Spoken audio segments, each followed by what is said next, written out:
Welcome to Moso TV. బులెటిన్ల ముందుగా headlines. కుప్పంలో తిరుపతి గంగమ్మను దర్శించుకున్న మంత్రి నిమ్మల.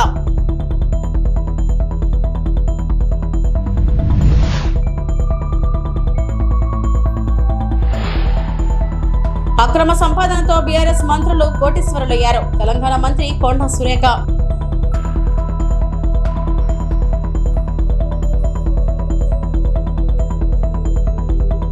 నాటుసారా బట్టీలపై పోలీసుల దాడి మరియు ముద్దాయిలు అరెస్ట్.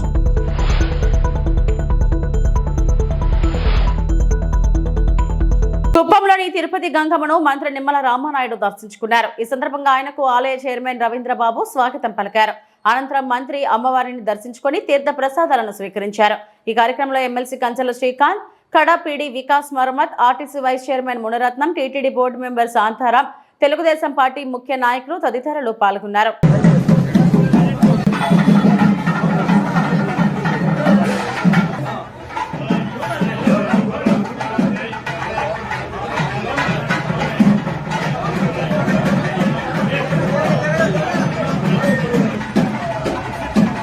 అక్రమ సంపాదనతో బీఆర్ఎస్ మంత్రులు కోటీశ్వరులయ్యారు. బీఆర్ఎస్ హయాంలో మంత్రుల పర్సంటేజీలు తీసుకుని కోట్లు వెనకేసుకున్నారు. అప్పటి మంత్రులంతా కోట్లకు పడగలెత్తారు. మంత్రులు కాకముందు మీ ఆస్తులెంత, మంత్రులైన తర్వాత మీ ఆస్తులెంత, కోటీశ్వరులై సోషల్ మీడియాలో ట్రోలింగ్ చేస్తున్నారని మంత్రి కొండ సురేఖ అన్నారు. వాళ్ళ పరిపాలనలో వాళ్ళకు అలవాటు. ఆ విధంగా వాళ్ళు కాళేశ్వరంలో పర్సంటేజీలు తీసుకున్నారు, మేడిగడ్డలో పర్సంటేజీలు తీసుకున్నారు, మిషన్ భగీరథలో పర్సంటేజీలు తీసుకున్నారు.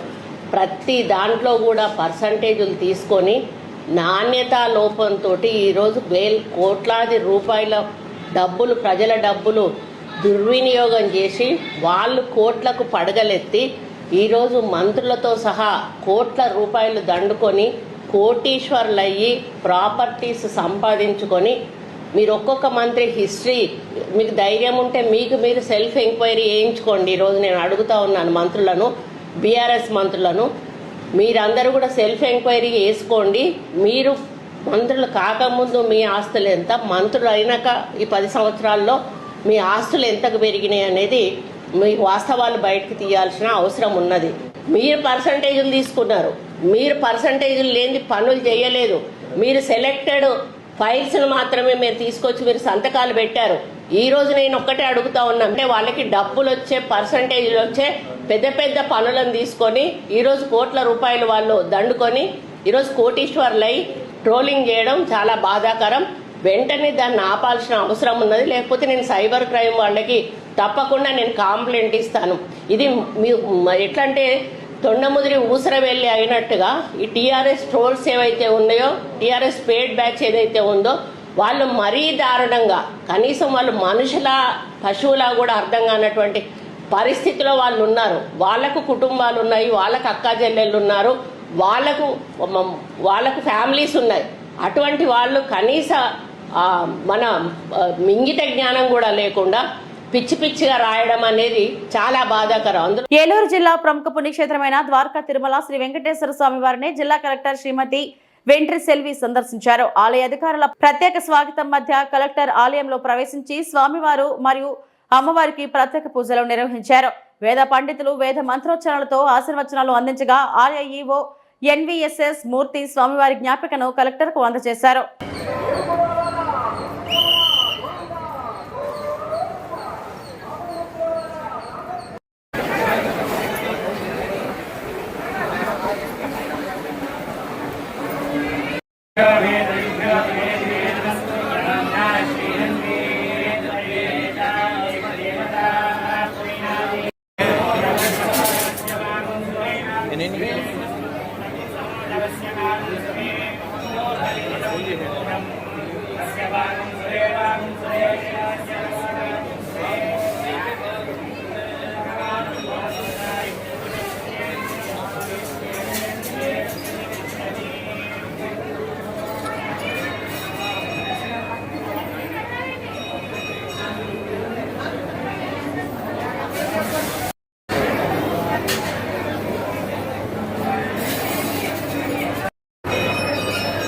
మేడం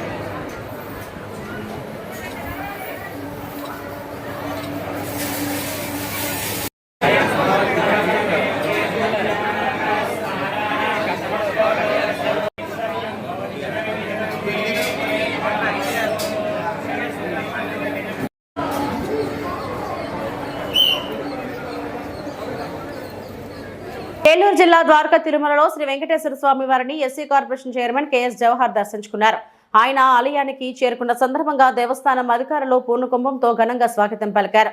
స్వామివారికి మరియు అమ్మవార్లకు ప్రత్యేక పూజలు నిర్వహించగా ఆలయ పండితులు తీర్థ ప్రసాదాలు అందించి వేద ఆశీర్వచనం అందించారు.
నాటుసారా బట్టీలపై పోలీసుల దాడి మరియు ముద్దాయిలు అరెస్ట్.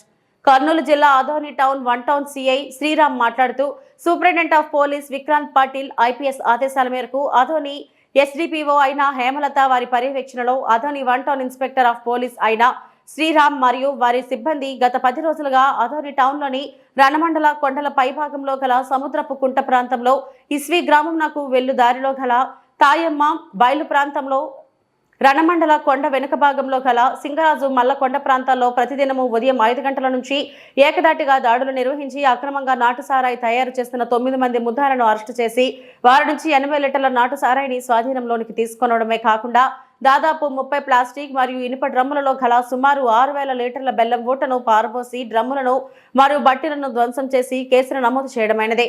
అరెస్టు కాబడిన ముద్దాయిలను రిమాండ్కు పంపడం జరిగింది.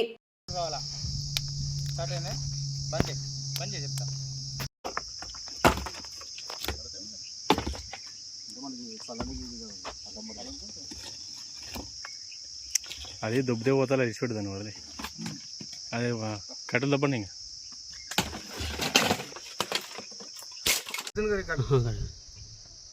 మీ కాళ్ళ మీద పడకుండా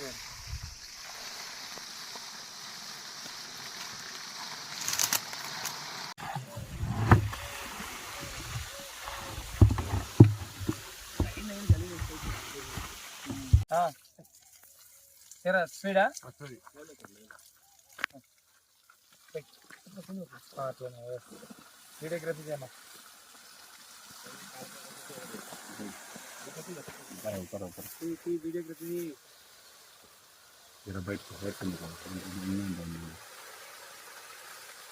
సూపర్ 6 హామీలను అమలు చేయలేక నారా చంద్రబాబు నాయుడు ఇలా డైవర్షన్ పాలిటిక్స్ చేస్తున్నారు. రెడ్ బుక్ రాజ్యాంగంతో వైఎస్ఆర్సీపీ నేతలనే కాదు ధనుంజయ రెడ్డి, కృష్ణమోహన్ రెడ్డి లాంటి అధికారులను సైతం వేధించడం అత్యంత జుగుత్సాకరం.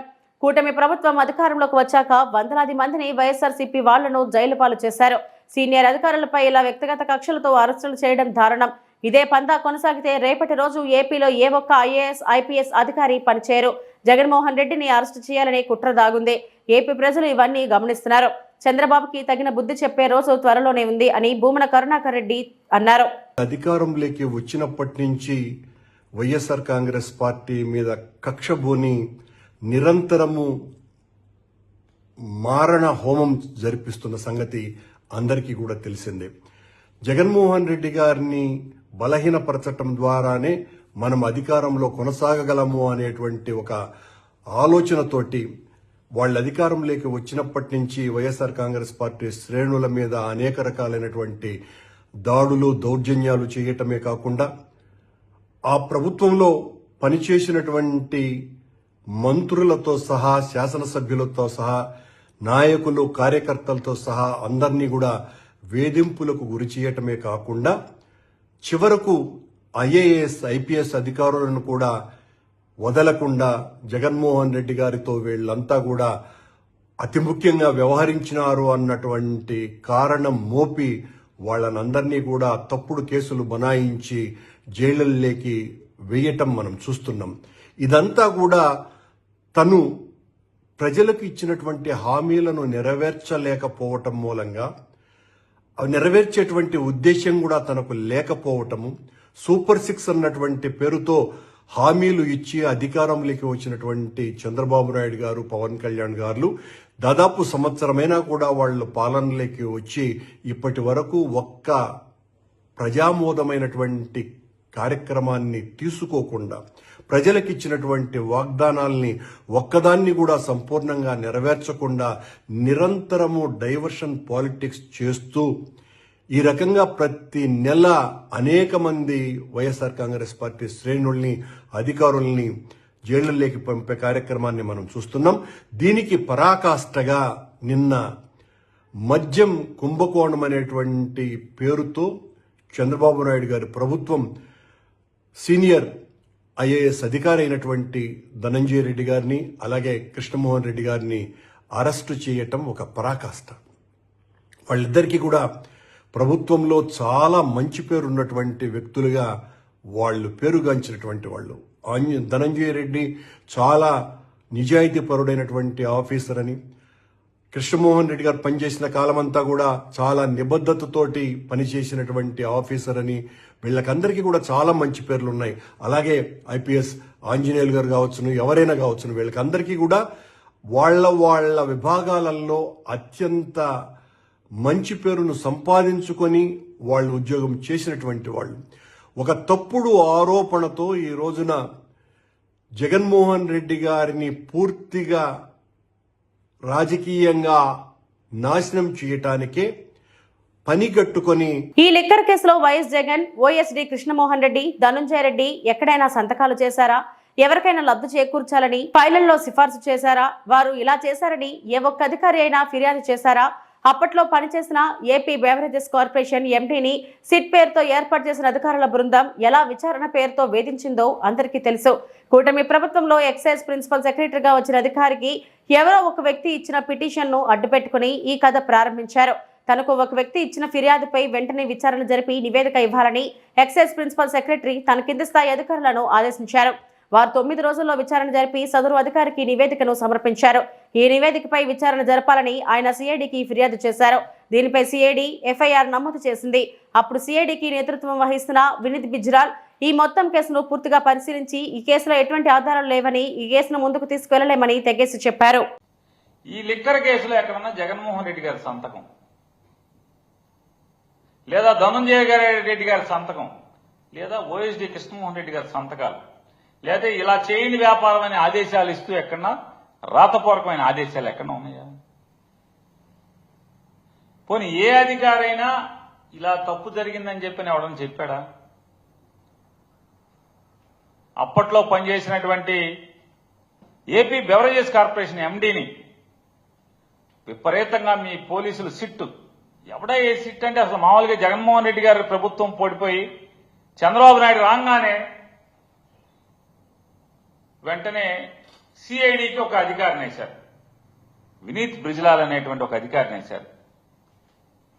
ఆయనకి ఆగస్టు మాసంలోనే ఎప్పుడనో నికార్స్ అయిన ఒక ఆఫీసర్ ఉన్నాడు, చరిత్ర పుటల్లో నిలిచిపోతాడు.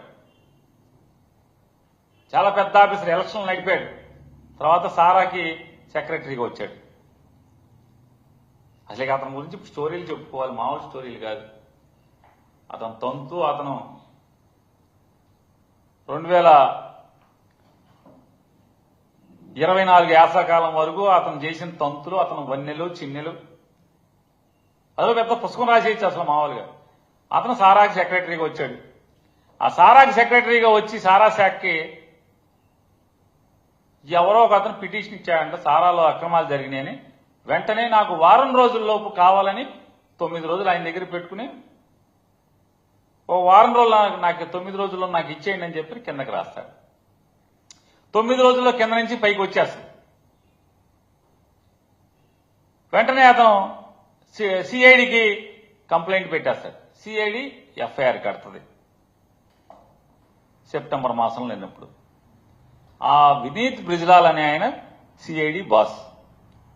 ఆయన మొత్తం ఏంటి ఈ యాత్రం, ఈ నికార్సైన పనోడు 24 యాసకాలం దాకా అద్భుతంగా నీతివంతంగా ధర్మబద్ధంగా ఉద్యోగం చేసిన పనోడు అసలు ఏం పిటిషన్ పంపించాడా అని చెప్పి మొత్తం చదివి చూసుకుని విచారణ చేసి ఇందులో ఏం ఆధారాలు లేవు, ఈ కేసు మేము నడపలేము అని చెప్పి తెగేసి చెప్పాడు. తెగేసి చెప్తే జగన్మోహన్ రెడ్డి గారి ప్రభుత్వం ఉన్నప్పుడు చాలా మామూలుగా అసలు నీతి కవులు తెగ చెప్పేవాడు ఆయన. అన్నమయ్య జిల్లా రైల్వే కోడూరు పట్టణంలో భారతీయ జనతా పార్టీ యువ నాయకులు చిన్నిరెడ్డి గోవర్ధన్ రెడ్డి, తెలుగుదేశం పార్టీ ఇన్ఛార్జ్ ముక్కా రూపానంద్ రెడ్డి, కోడూరు శాసనసభ్యులు ప్రభుత్వ విప్ ఆరవ శ్రీధర్ల ఆధ్వర్యంలో మహాత్మా గాంధీ విగ్రహం నుండి ఎన్టీ రామారావు విగ్రహం వరకు తిరంగ యాత్ర చాలా ఘనంగా జరిగింది. వందలాది మంది మహిళలు, పిల్లలు, ఎన్డీఏ కూటమి నాయకులు మరియు ప్రజలు ఈ కార్యక్రమంలో ఉత్సాహంగా పాల్గొన్నారు. పాకిస్తాన్ తన మొండితనాన్ని వీడకపోతే భారీ నష్టాన్ని చవిచూడాల్సి వస్తుందని కూడా చైర్మన్ ముక్కా రూపానంద్ రెడ్డి గట్టిగా హెచ్చరించారు. సింధూర్ ఆపరేషన్ లో ప్రాణాలు కోల్పోయిన జవాన్ కు మురళీ నాయక్ కోడూరు పట్టణంలోని గాంధీ విగ్రహం వద్ద శ్రద్ధాంజలి ఘటించారు. శాసనసభ్యులు ఆరవ శ్రీధర్ కూడా ఈ తిరంగ ర్యాలీలో పాల్గొన్నారు. ఈ కార్యక్రమాన్ని తన భుజాలపై వేసుకుని అన్నమయ్య జిల్లా యువ బీజేపీ నాయకులు చిన్నిరెడ్డి గోవర్ధన్ రెడ్డి చక్కగా నిర్వహించారు. కార్యక్రమానికి ప్రజలందరి నుండి చాలా మంచి స్పందన లభించింది. కార్యక్రమంలో స్థానిక నాయకులు, కార్యకర్తలు, ప్రజలు పెద్ద ఎత్తున పాల్గొన్నారు.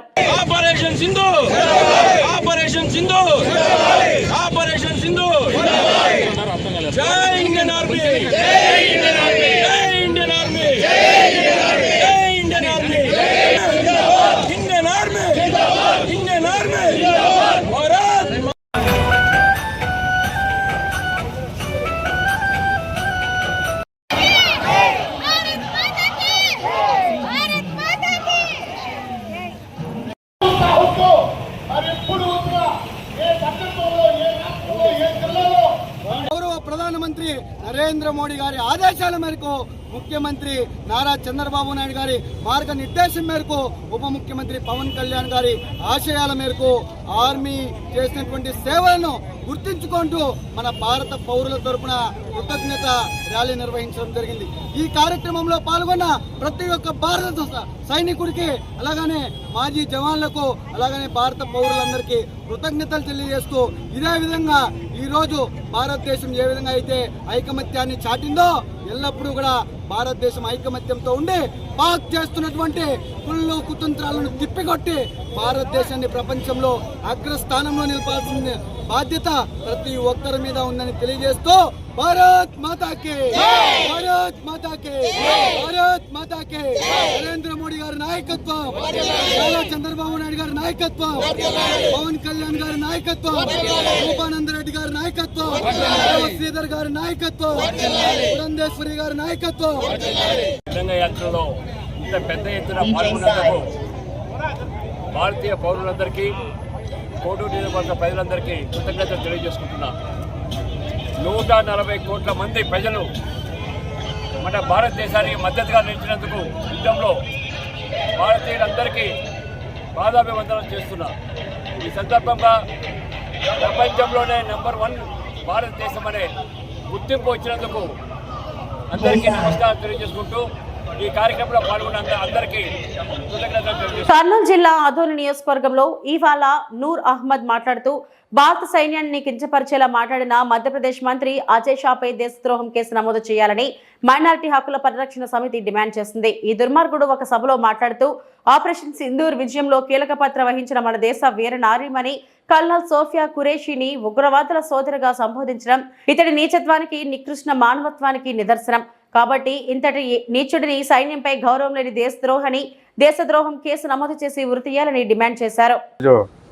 మరి ఇంత ప్రతిష్టాత్మకంగా మరి పాకిస్తాన్తో పోరాటంలో మరి దేశమే గర్వించే విధంగా పోరాడిన కల్నల్ సోఫియా ఖురేషిని మతం పేరిట ఉగ్రవాదుల సోదరి అని చెప్పడం అనేది చాలా దుర్మార్గమైన విషయం. కాబట్టి దీన్ని ఖచ్చితంగా కేంద్ర ప్రభుత్వం సీరియస్గా తీసుకొని కేవలం క్షమాపణతో సరిపోదు, ఖచ్చితంగా ఈ దుర్మార్గుడిని ఉరితీసే విధంగా చట్టం తీసుకురావాలని, కేసు నమోదు చేయాలని డిమాండ్ చేస్తున్నాము. లేకపోతే ఖచ్చితంగా మరి దేశం కోసం ప్రాణాలు అర్పించే సైనికులకు మరి తగిన గౌరవం దక్కినట్లు కాదు. కాబట్టి ఖచ్చితంగా వారి గౌరవాన్ని పెంచే విధంగా, సైనికులను అవమానించే వారికి ఒక చెప్పుదెబ్బలాగా ఈ శిక్ష ఉండాలని కోరుకుంటున్నాము. అదేవిధంగా రాబోయే రోజుల్లో ఈ దేశానికి ఎలాంటి సమస్య వచ్చినా ప్రజలందరూ అండగా నిలబడి ఈ పాకిస్తాన్ కావచ్చు, చైనా కుట్రలను తిప్పికొట్టే విధంగా ప్రతి ఒక్కరూ ఐకమత్యంతో ముందుకు సాగాలని పిలుపునిస్తున్నాము. ధన్యవాదాలు. నా పేరు నూర్ అహ్మద్, మైనారిటీ హక్కుల పరిరక్షణ సమితి రాష్ట్ర కార్యదర్శి. ఇవి ఇప్పటివరకు నా బులెటిన్ అప్డేట్స్. నమస్తే.